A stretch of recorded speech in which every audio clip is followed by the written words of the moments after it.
সুপ্রভাত বন্ধুরা। আজকে নবদুর্গার তৃতীয় নবদুর্গা অর্থাৎ মাতা চন্দ্রঘণ্টার পুজো।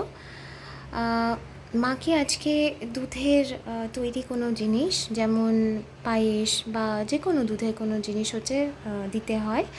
আর চন্দ্রঘণ্টা যেহেতু ঘণ্টা বাজিয়ে উনি সমস্ত অসুরদের বিনাশ করেছিলেন, তাই ওনাকে চন্দ্রঘণ্টা বলা হয়। ওনার মাথায় চন্দ্র শোভায়মান থাকে। মাকে আজকে লাল রঙের বস্ত্র আমি পরিয়েছি, দেখো সবাই, একটু কাছ থেকে দেখাচ্ছি। বলো মাকে কেমন লাগছে। মাকে যদিও খুব সুন্দরই লাগে। আর সবাই বলো যে তোমাদের নবরাত্রি কেমন কাটছে। যারা যারা পুজো করছো সবাই একটু কমেন্ট করে জানিও। এই হচ্ছে আমার পুজো, খুব তাড়াতাড়ি করে করতে হয় কারণ স্কুল থাকে। আর হচ্ছে যে আজকে এমনিতেও দুর্গাপুজোর তৃতীয়া, তো সবার পুজো ভীষণ ভালো কাটুক।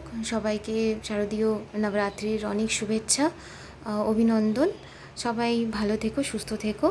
জয়কারা শেরাওয়ালি দা, बोल साचे दरबार की जय।